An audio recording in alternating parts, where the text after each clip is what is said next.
Hello friends, எல்லோருக்கும் வணக்கம். Welcome to young investor channel. ஆக்சுவலாக டுடே மார்க்கெட் பார்த்துருப்பீங்க. மார்க்கெட் பார்த்தீங்கன்னா பாசிட்டிவ்ல தான் இருந்துச்சு. மார்னிங் ஆஃப்டர்நூனுக்கு அப்புறம் நெகட்டிவ் ட்ரெண்டுக்கு மாறி இருக்கு. நிஃப்டி வந்து 49 பாயிண்ட்ஸ் நெகட்டிவ்ல இருக்கு, 25,149 பாயிண்ட்ஸ்ல இருக்கு. பேங்க் நிஃப்டி வந்து 49 பாயிண்ட்ஸ் பாசிட்டிவ்ல இருக்கு, 51,459 பாயிண்ட்ஸா இருக்கு. சென்செக்ஸ் வந்து 164 பாயிண்ட்ஸ் நெகட்டிவ்ல இருக்கு, 82,187 பாயிண்ட்ஸ் வந்து அந்த ரேஞ்சில் வந்து சென்செக்ஸ் ட்ரேட் ஆகிட்டு இருக்கு. பட் மார்க்கெட் நெகட்டிவ் ட்ரெண்ட் திரும்பினாலும் என்னோட போர்ட்ஃபோலியோ வந்து பார்த்தீங்கன்னா பாசிட்டிவ் ட்ரெண்டில் தான் ட்ரேட் ஆகிட்டு இருக்கு. நெக்ஸ்ட் பார்த்தீங்கன்னா யூபிஎல் வந்து ரொம்ப நாளாக வந்து டவுன்லே தான் இருந்துச்சு. அதுக்கப்புறம் பார்த்தீங்கன்னா திடீர்னு ஒரு 1 வீக்கா 2 வீக் முன்னாடி ஒரு ரேலி ஆச்சு. ஸோ இன்னைக்கு ஒரு பெர்ஃபார்மன்ஸ் 2% ரேலியாக இருக்குது. யூபிஎல் ஒரு அப்டேட் வந்துருக்கு. இவங்களோட போர்டு வந்து பார்த்தீங்கன்னா அப்ரூவல் கொடுத்துருக்காங்க. அட்வான்டா அவங்களோட அந்த சீட் பிஸ்னஸ் ஆன அட்வான்டா வந்து பார்த்தீங்கன்னா வேல்யூ அன்லாக்கிங் நடக்க வாய்ப்பு இருக்குன்னு சொல்லியிருக்காங்க. ஸோ இவங்க என்ன அப்டேட் கொடுத்துருந்தாங்கன்னா, லாஸ்ட் இயர் வந்து ஃபினான்ஷியல் 23 வந்து அவங்களோட அந்த அட்வான்டா என்டர்பிரைசஸ், அதாவது யூபிஎலோட சீட் பிஸ்னஸ் வந்து அதுக்கு ட்ரான்ஸ்ஃபர் பண்ணுறாங்க. அதுக்கு வந்து ஐபிஓ வர போகிறாங்க அப்படின்னு சொல்லியிருந்தாங்க. ஃபினான்ஷியல் 25 மிட்டு அல்லது எண்டுக்குள்ள வந்து இந்த ஐபிஓ லான்ச் பண்ணுவாங்க அப்படின்னு சொல்லியிருந்தாங்க. அந்த அட்வான்டா என்டர்பிரைசஸ் இது சீட் பிஸ்னஸ் $4 billion வேல்யூவேஷன் எதிர்பார்க்குறாங்க. இதில் வந்து யூபிஎல் வந்து 10% to 12% வந்து இந்த அட்வான்டா ஐபிஎல்ல டைவர்ஸ் பண்ண இருக்கிறாங்க அப்படின்னு சொல்லியிருந்தாங்க. அது மட்டும் இல்லாமல் யூபிஎல் வந்து இதில் 86.7% ஸ்டேக் ஹோல்ட் பண்ணுறாங்க.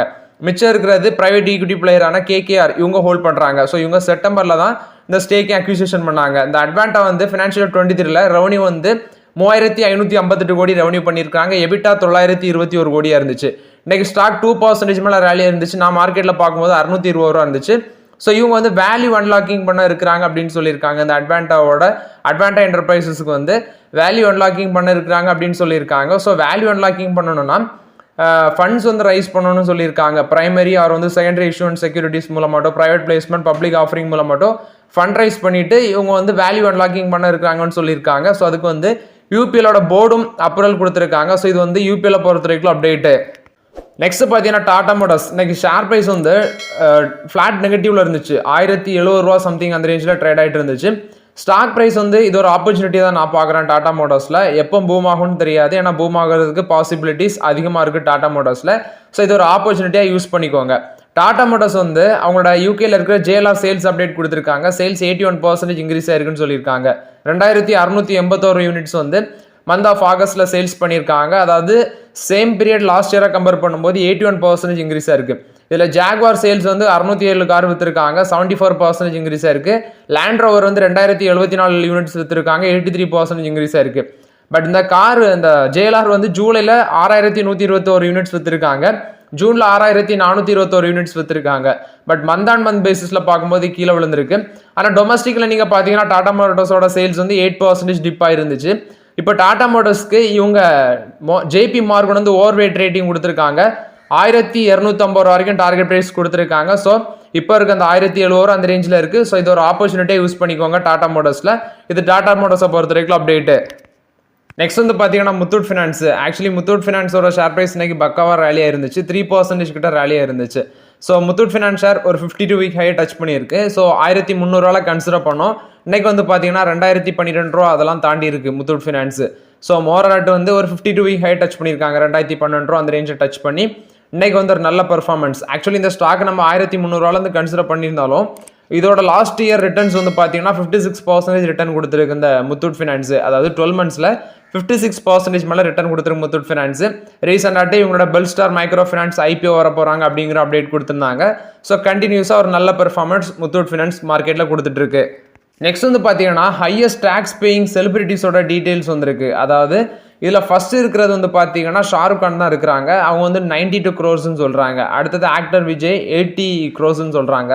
Salman Khan 75 crores, Amitabh Bachchan 71 crores. இதில் கிரிக்கெட் பிளேயர்ஸ்னு எடுத்து பார்த்தீங்கன்னா அதுக்கு அடுத்த பிளேஸில் விராட் கோலி இருக்கிறாங்க, 66 crore. அதுக்கு அடுத்து இதில் வந்து மகேந்திர சிங் 38 crores அப்படின்னு சொல்கிறாங்க. இவங்க எல்லாமே highest tax paying sports person plus வந்து செலிபிரிட்டி அவங்களோட டீட்டெயில்ஸ். இது வந்து ஃபினான்ஷியல் இயர் 24 இவங்க பே பண்ண டாக்ஸஸ்.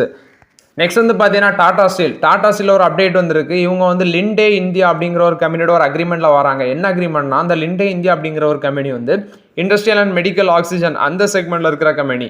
இந்த லிண்டே இந்தியா வந்து டாடா ஸ்டீலோட இண்டஸ்ட்ரியல் கேஸ் சப்ளை அசட்ஸை வந்து அக்யூர் பண்ணுறாங்க அப்படின்னு சொல்லி ஒரு அப்டேட் வந்திருக்கு. ஸோ சில அசட்ஸை வந்து, அதாவது இந்த இண்டஸ்ட்ரியல் கேஸ் சப்ளை அந்த அசட்ஸை வந்து லிண்டே இந்தியா டாடா ஸ்டீல் வந்து அக்யூர் பண்ணுறாங்க. பட் அதோட வேல்யூ எதுவுமே சொல்லலை. இது வந்து டாடா ஸ்டீலில் வந்து அப்டேட்டு. நெக்ஸ்ட் வந்து பார்த்தீங்கன்னா ரேமண்ட் லைஃப் ஸ்டைலு இன்னைக்கு அது லிஸ்ட் ஆகும்னு சொன்னால் லிஸ்ட் ஆயிருக்கு செப்டம்பர் 5th. ஸோ அந்த ஷேர் ப்ரைஸ் வந்து சரியான ஒரு பர்ஃபார்மன்ஸ் கொடுத்துருக்கு. லிஸ்டிங் ப்ரீமியமே பார்த்தீங்கன்னா 90% மேலே இருக்குது. நான் பார்க்கும்போது 2869 இருக்குது. ஆனால் இன்னைக்கு அது ஹை வந்து 3100 கிட்ட போயிருக்கு. ரேமண்ட் லைஃப் ஸ்டைல் லிஸ்டிங் கெயினே வந்து 90% மேலே ப்ரீமியம் இருக்குது. இது வந்து பார்த்தீங்கன்னா ரேமண்ட் லைஃப் ஸ்டைலை பொறுத்த வரைக்கும் அப்டேட்டு யாருக்கெல்லாம் கிடச்சோ ஸோ இது வந்து ஒரு நல்ல ரிட்டர்ன்ஸ் தான். ஏன்னா அந்த ப்ரீமியம் எனர்ஜிஸ் மாதிரி இது ஒரு நல்ல ரிட்டர்ன்ஸ் கொடுத்துருக்கு. இது வந்து ரேமண்ட் லைஃப் ஸ்டைலில் கொடுத்த அப்டேட்டு. நெக்ஸ்ட் வந்து பார்த்தீங்கன்னா கேப்லின் பாயிண்ட் லெபார்டரிஸ், இது ஒரு mid cap pharma company. So இவங்க வந்து இன்னைக்கு பார்த்தீங்கன்னா ஒரு 52 வீக் ஹை டச் பண்ணியிருந்தாங்க. 10% மேலே அந்த ஸ்டாக் ரேலியாக இருந்துச்சு. பட் இப்போ ஒரு பாசிட்டிவ்ல தான் இருக்குது. 2150 ரூபா தாண்டிட்டு போச்சு 10%. இப்போ வந்து ஒரு 2128 ரூபா அந்த ரேஞ்சில் ட்ரேட் ஆகிட்டு இருக்கு. இதுக்கு முக்கியமான காரணம் வந்து பார்த்தீங்கன்னா ஹெவி வால்யூம்ஸ், அதாவது கிட்டத்தட்ட 14 லேக் ஷேர் வந்து கை மாறி இருக்கு. அந்த ஹெவி வால்யூமை பேஸ் பண்ணி தான் இந்த ஸ்டாக் கேப்லின் பாயிண்ட் லெபார்டரிஸ் வந்து ஒரு நல்ல பெர்ஃபார்மன்ஸ் கொடுத்துருக்கு. இது வந்து கேப்லின் பாயிண்ட் லெபார்டரி ஸ்டாக்கை பொறுத்த வரைக்கும் அப்டேட் இன்னைக்கு மட்டுமே பார்த்தீங்கன்னா 10% ரேலியாக இருக்கு. நெக்ஸ்ட் வந்து கனரா பேங்க் தரப்புல வந்து ஒரு அப்டேட் கொடுத்துருக்காங்க. இவங்க வந்து ஒரு $300 மில்லியன் வந்து ஃபண்ட் ரைஸ் பண்ண இருக்கிறாங்க அப்படின்னு சொல்லி ஒரு அப்டேட் கொடுத்துருக்காங்க கனரா பேங்க். ஸோ இந்த பாண்டோட மெச்சூரிட்டி 5 years, கூப்பன் ரேட் 4.896 அப்படின்னு சொல்லியிருக்காங்க. ஸோ மோராட் இது வந்து கனரா பேங்க் கொடுத்த அப்டேட்டு ஃபண்ட் ரைஸ் பண்ண இருக்கிறாங்க அப்படின்னு சொல்லியிருக்காங்க. நெக்ஸ்ட் வந்து பார்த்தீங்கன்னா இந்தியாவில் டிமேட் அக்கௌண்ட் ஓப்பன் பண்ணுறது சில கண்ட்ரிஸோட பாப்புலேஷனே தாண்டி போயிருக்கு அப்படின்னு சொல்கிறாங்க. நம்ம இந்தியாவோட டிமேட் அக்கௌண்ட் கவுண்ட் வந்து பார்த்தீங்கன்னா 17.11 crores இருக்குது. டோட்டல் டிமேட் அக்கௌண்ட் இந்த ஆகஸ்ட்டில் ஓப்பன் பண்ணது 42.3 lakh டிமேட் அக்கௌண்ட் புதுசாக ஓப்பன் பண்ணியிருக்காங்க. ஸோ அது வந்து மந்த் ஆன் மந்த் பேஸில் பார்க்கும்போது ஒரு மார்ஜினல் டிக்ளைன் ஆயிருக்கு. ஏன்னா முந்தின மாதத்தில் வந்து 44.44 lakh டிமேட் அக்கௌண்ட் வந்து ஓப்பன் பண்ணியிருக்காங்க. August 2023 31 lakh demat account open பண்ணியிருக்காங்க. ஸோ இயர் ஆன் இயர் பேசிஸில் வந்து இன்க்ரீஸ் ஆயிருக்கு. மந்த் ஆன் மந்த் பேசிஸில் ஒரு மார்ஜினல் டிக்ளைன் இருந்திருக்கு. கிட்டத்தட்ட 17 கோடி டிமேட் அக்கௌண்ட் நம்ம இந்தியாவில் 17.11 கோடி வந்து டிமேட் அக்கௌண்ட் வந்து இருக்கு. ஸோ இது வந்து பார்த்தீங்கன்னா சில கண்ட்ரிஸான ரஷ்யா, எத்தியோப்பியா, ஜப்பான், மெக்சிகோ இந்த மாதிரி கண்ட்ரிஸோட பாப்புலேஷனே தாண்டி போயிருக்கு நம்மளோட இந்தியாவோட டிமேட் அக்கௌண்ட் கவுண்ட் அப்படின்னு சொல்லியிருக்காங்க. ஸோ இது வந்து பார்த்தீங்கன்னா டிமேட் அக்கௌண்ட் கவுண்ட் வந்து சில கண்ட்ரிஸோட பாப்புலேஷனே மிஞ்சிருக்கு அப்படின்னு சொல்லியிருக்காங்க. இது வந்து இந்தியாவோட டிமேட் அக்கௌண்ட் பொறுத்த வரைக்கும் அப்டேட்டு.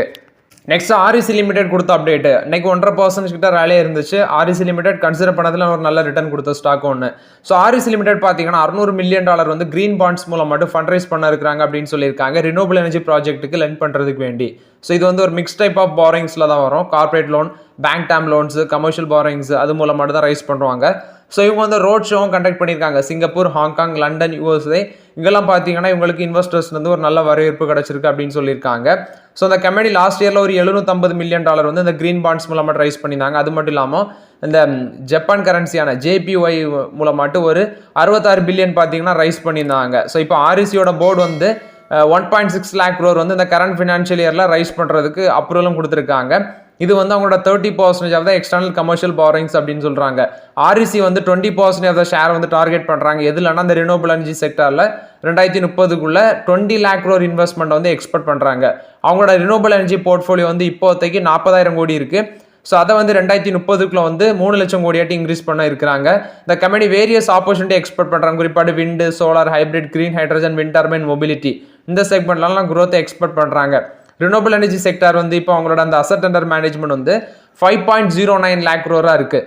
அதை வந்து 2030 வந்து அதை டபுள் ஆக்க இருக்கிறாங்க அவங்களோட அசட் அண்டர் மேனேஜ்மெண்ட்டை. இந்தியா வந்து பார்த்தீங்கன்னா நம்ம ஃபோக்கஸ் பண்ணுறது நான் ஃபாசில் ஃபியூல்ஸ்லேருந்து எடுக்கிற பவர் வந்து 2030 வந்து 50% மீட் பண்ணணும். நெட் ஜீரோ வந்து 2070 அச்சீவ் பண்ணணும். ஆர்இசி இப்போ என்ன சொல்கிறாங்கன்னா அந்த கவர்மெண்டோட விஷனில் நாங்களும் கீ பிளேயராட்டு ஃபோக்கஸ் பண்ணோம் இந்த ரெனியூவபிள் எனர்ஜி டிரான்சிஷனில் அப்படின்னு சொல்லியிருக்காங்க. மோராட் இது வந்து ஆர்இசி லிமிடெட் கொடுத்த ஒரு பாசிட்டிவ் அப்டேட். இது பார்த்தீங்கன்னா FMCG கம்பெனிஸில் சில அப்டேட்ஸ் வந்துருக்கு. ஃபர்ஸ்ட் ரிலையன்ஸ் ஒரு அப்டேட் கொடுத்துருக்காங்க. ரிலையன்ஸ் வந்து பார்த்தீங்கன்னா கேபிட்டல் இன்ஃபியூஷன் பண்ணுறாங்க. அவங்களோட ஃபாஸ்ட் மூவிங் கன்சியூமர் குட்ஸ் மார்க்கெட்டில் ஒரு கேபிட்டல் இன்ஃபியூஷன் 3900 கோடி வந்து இன்ஃபியூஸ் பண்ணுறாங்க அவங்களோட FMCG செக்டரில். ஸோ இது வந்து பார்த்தீங்கன்னா மிக்ஸ்டு ஈக்விட்டி அல்லது டெப்ட் மூலமாட்டு இருக்கும்னு சொல்கிறாங்க. இது வந்து இந்த இன்வெஸ்ட்மெண்ட் அவங்க பண்ணுறது இந்த capital infusion Hindustan Unilever, ITC, Coca Cola, Adani, Wilmar இவங்களுக்கெல்லாம் ஒரு பிக்கஸ்ட் காம்படிஷன் கொடுப்பாங்க அந்த ஃபாஸ்ட் மூவிங் கன்சியூமர் குட்ஸ் மார்க்கெட்டில் அப்படின்னு சொல்லியிருக்காங்க. இது ரிலையன்ஸ் கொடுத்த அப்டேட்டு. நெக்ஸ்ட் பிரிட்டானியா ஒரு அப்டேட் கொடுத்துருக்காங்க. இவங்க வந்து நார்த் ஈஸ்ட் கிஸ்லே ஃபுட்ஸை வந்து பை பண்ணுறதுக்கு பேச்சுவார்த்தையில் இருக்கிறாங்கன்னு சொல்லியிருக்காங்க. இவங்க ethnic snacks, biscuit, sweets, potato chips, noodles, city இந்த செக்மெண்ட்லாம் இவங்க இருக்கிறாங்க. ஸோ இது வந்து ஒரு கவுகாதி பேஸ்டு நார்த் ஈஸ்ட் ஹிஸ்ட்லே ஃபுட்ஸ் அப்படின்னு சொல்கிறாங்க. அந்த கம்பெனியை பை பண்ணுறதுக்கு பேச்சுவார்த்தையில் இருக்காங்க. வேல்யூவேஷன் 600 700 கோடி அப்படின்னு சொல்லியிருக்காங்க. ஃபினான்ஷியல் இயர் 23 இவங்களோட ஆனுவல் ரெவன்யூ 350 கோடியாக இருக்குது. இது பிரிட்டானியா கொடுத்த அப்டேட்டு. நெக்ஸ்ட் சோனா பிஎல்டபிள்யூ அவங்கள்ட்ட வந்து ஒரு அப்டேட் வந்திருக்கு. ஸோ அவங்க என்ன சொல்லியிருந்தாங்கன்னா, அந்த எஸ்கார்ட்ஸ் கியூபிட்டா வந்து ரயில் பிஸ்னஸ் நாங்கள் அக்யூசியேஷன் பண்ணியிருந்தோம், நேற்று ஒரு அக்யூசியேஷன் பண்ண பேச்சுவார்த்தையில் இருக்கிறோம்னு சொல்லி நேற்று அப்டேட் கொடுத்துருந்தாங்க. பட் அது வந்து இப்போ ரூமர்னி அப்டேட் வந்திருக்கு. வெறும் அது ஒரு மார்க்கெட் ஸ்பெக்குலேட்டிவ் நியூஸ் அப்படின்னு சொல்லிட்டாங்க. இது வந்து எஸ்கார்ட்ஸ் கியூபிட்டா சோனா பிஎல்டபிள்யூ பொறுத்த வரைக்கும் அப்டேட்டு. நெக்ஸ்ட் வந்து JSW நியூ எனர்ஜி ONGC ஒரு அப்டேட் கொடுத்துருக்காங்க. இவங்க வந்து Ayana renewable energy power green energy company வந்து அக்யூசியேஷன் பண்ண பேச்சுவார்த்தையில் இருக்காங்க. இது வந்து நேஷனல் இன்வெஸ்ட்மெண்ட் இன்ஃப்ராஸ்ட்ரக்சர் ஃபண்ட் அந்த கம்பெனி தான் வந்து இதை வந்து ஆப்ரேட் பண்ணுறாங்க. நான் majority of the share holding அவங்க தான் வச்சிருக்காங்க. So valuation $1.6 billion to $1.8 billion அப்படின்னு சொல்லியிருக்காங்க. டெப்ட் அல்லது வந்து லிக்விட் அசட் மூலம் மட்டும் இந்த பிட்ஸில் பார்ட்டிசிபேட் பண்ணியிருக்காங்க. JSW நியூ எனர்ஜியும் ONGC தான் வந்து பார்த்தீங்கன்னா காம்படிஷனில் இருக்கிறாங்க.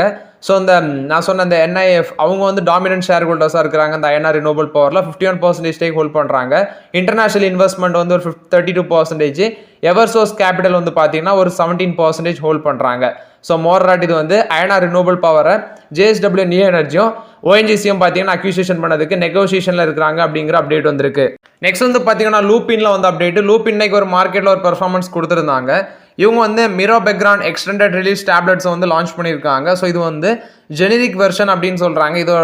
இது வந்து ட்ரீட்மெண்ட் எதுக்கு யூஸ் பண்ணுறதுனா ஓவர் ஆக்டிவ் பிளாடருக்கு யூஸ் பண்ணுறது. இது வந்து US ரெகுலேட்டர் அதாவது US FDA வந்து அப்ரூவலும் கொடுத்துருக்காங்க இந்த லூப்பினோட அந்த எக்ஸ்டெண்டட் ரிலீஸ் டேப்லெட். இது வந்து ஓவர் ஆக்டிவ் பிளாடருக்கு வந்து ட்ரீட்மெண்ட் ஆட்டி யூஸ் பண்ணுறது அப்படின்னு சொல்லியிருக்காங்க. இந்த மிரோபெக்ரான் எக்ஸ்டெண்டட் ரிலீஸ் டேப்லெட் வந்து பார்த்தீங்கன்னா generic equivalent of Myrbetriq of Astellas pharma global development அப்படின்னு சொல்கிறாங்க. இதோட ஆனுவல் சேல்ஸ் யூஎஸ்ல $1.6 பில்லியன் இருக்குன்னு சொல்லியிருக்காங்க. இது வந்து லூப்பின் கொடுத்த ஒரு பாசிட்டிவ் அப்டேட். நெக்ஸ்ட் வந்து பார்த்தீங்கன்னா EU ஸ்மால் ஃபினான்ஸ் பேங்க். இந்த EU ஸ்மால் ஃபினான்ஸ் பேங்க் வந்து நேற்று ஒரு அப்டேட் பார்த்துருந்தோம். அவங்க வந்து யூனிவர்சல் பேங்க் ஆட்டு டிரான்ஸ்லேட் பண்ண இருக்கிறாங்க அப்படின்னு சொல்லி. ஸோ இதுக்கு இப்போ கோல்ட்மேன் சாக்ஸ் பை ரேட்டிங் கொடுத்துருக்காங்க. இன்னைக்கு இந்த ஷேர் ப்ரைஸ் வந்து ஒரு 702 ரூபா அந்த ரேஞ்சில் ட்ரேட் ஆகிட்டு இருந்துச்சு. 2% மேலே பாசிட்டிவ்ல இருக்கு மார்க்கெட்டில். இவங்களுக்கு 20% பொட்டன்ஷியல் அப்சைட் போக வாய்ப்பு இருக்கு கரண்ட் லெவல்ஸில் அப்படின்னு சொல்லி இவங்க கோல்ட்மேன் சாக்ஸ் அப்டேட் கொடுக்குறாங்க. 830 ரூபா டார்கெட் பிரைஸ் சொல்லியிருக்காங்க. இது வந்து EU ஸ்மால் ஃபினான்ஸ் பேங்கை பொறுத்த வரைக்கும் பாசிட்டிவ் அப்டேட்டு. நெக்ஸ்ட் இந்தியாவோட பியூட்டி பர்சனல் கேர் மார்க்கெட் வந்து 2028 $34 பில்லியன் ஆட்டு ரீச் பண்ண வாய்ப்பு இருக்குன்னு சொல்லியிருக்காங்க. இது வந்து நைக்கா தான் அப்டேட் கொடுத்துருக்காங்க. அட் பிரசன்ட் வந்து அதாவது இப்போ கரண்ட் ஆட்டு $21 பில்லியன் இருக்கிற அந்த பியூட்டி அண்ட் பர்சனல் கேர் 2028 வந்து பார்த்தீங்கன்னா $34 பில்லியன் ரீச் பண்ண வாய்ப்பு இருக்கு.